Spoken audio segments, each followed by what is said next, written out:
and I don't also know that who sees my video. Okay, so hello guys, welcome to the channel, welcome to Life Scientific. I know I am very late this time because there was some technical issues in my video and everything was ready, but I found some technical issues in it and I was actually managing those things and it got late. The video you are about to watch may also have some technical issues, but please adjust it, and I have to tell you something, so we can meet just after the video ends. Okay, till then watch the video. Yes, absolutely. Yeah, fine. Okay. I was talking to them, those who believe that it is pointless to speak about the social dilemma, which is the Netflix film, over social media platforms. See, social media has done some great job. It has connected people all over the world. Now, we need to keep in mind that every piece of technology has some unintended ill effects which can be misused later on. Welcome to Life Scientific. Subscribe the channel and press the bell icon for regular updates. Social Dilemma is a Netflix documentary which explains how algorithms work in social media platforms and how artificial intelligence is affecting these platforms. If you haven't watched it till now, I would highly recommend you to watch it. Oh yes, and you need to pay for it.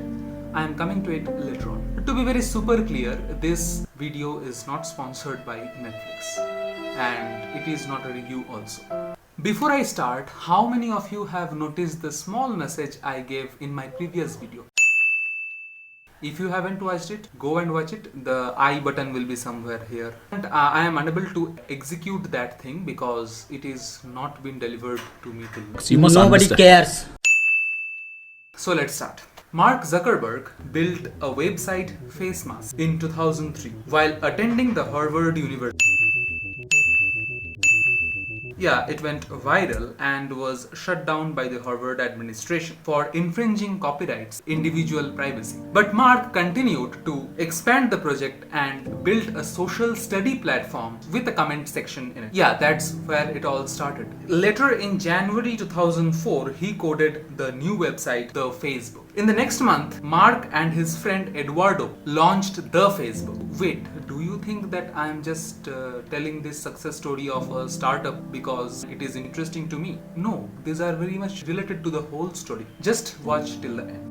From 2004 to 2007, advertisements in massive scale were not introduced into the platform. According to a report by Phrase, advertisements were available in form of Facebook flyers which were purchased by the Harvard students for promoting their events or some local businesses. Facebook ads for common masses were introduced way much later on November 2007. This changed a lot of things. The whole industry, which considered their account holders to be their customers, now considered their advertisement partners as their new customers. Of course, because they paid. Remember, I told you that you need to pay for watching the film over Netflix? Because if you are not paying for the product, then you are the product.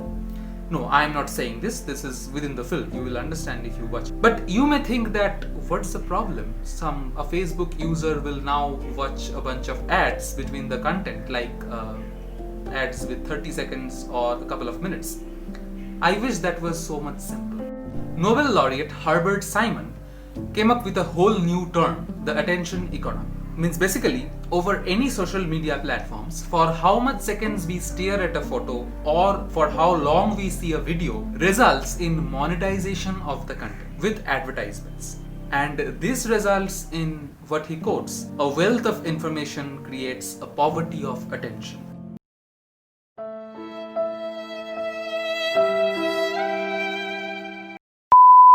You must have seen ads been played in start of, midway, or at the end of a video in YouTube. Yes, YouTube also uses this form of attention economy. But there is a dilemma whether to consider YouTube as a full kind of social media platform or not. And also, have you noticed the difference between a notification you receive from YouTube and a notification you receive from Facebook? In case of YouTube, when you receive a video notification from a channel, there is a full thumbnail which a picture which describes the whole content of the video, an option to play the video or to turn off the notification. You have a choice whether to enter the platform and play the video or not.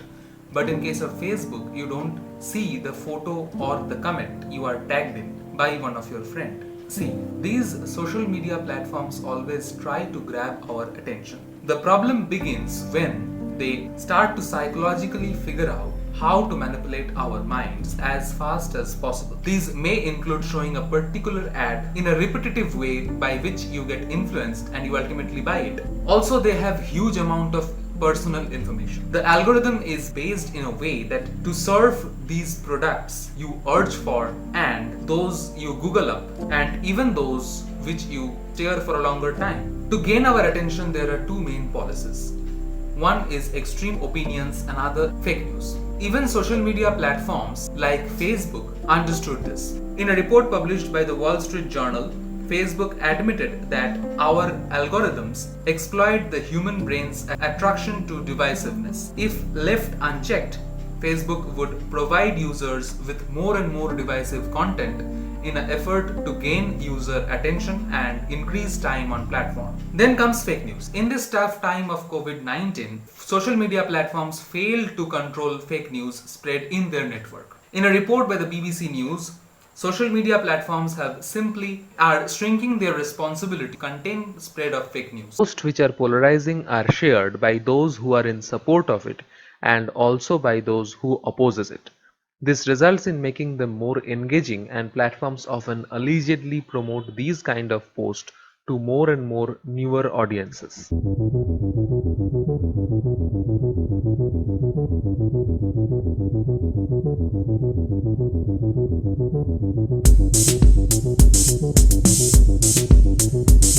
Now the question arises, whether is it actually pointless to speak about the social dilemma over social media platforms? I think no. If we speak more about these kind of films and the way social media platforms work, then advertisers who pay will actually create pressure on these platforms for not serving contents which are extreme or which spreads hate or which are false.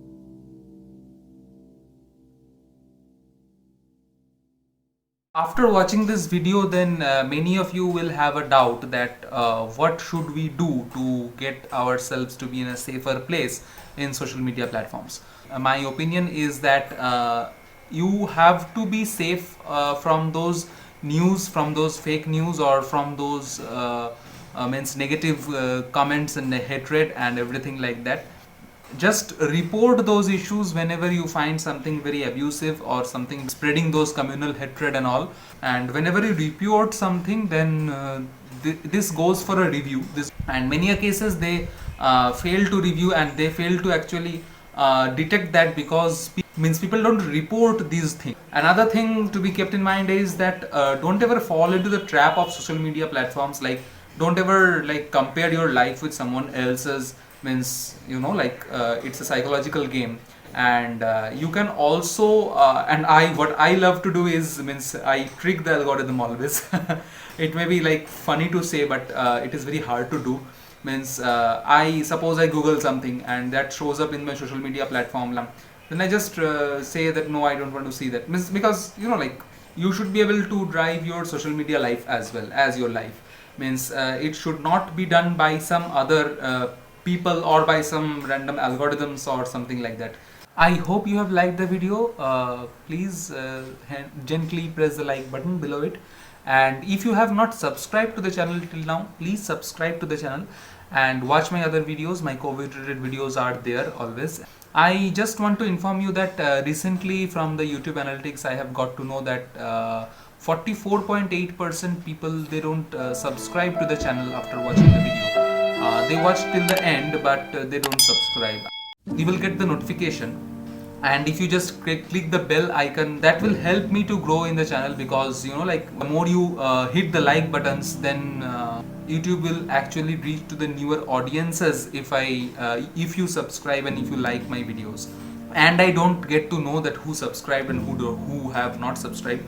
And I don't also know that who sees my video. Okay, so and I just know the numbers. Means if the subscriber counts increase, then it will be very motivating to me to make more videos and to make YouTube a better place and to make social media a better place. Just do it. Okay, and till then, bye bye, take care, and namaskar.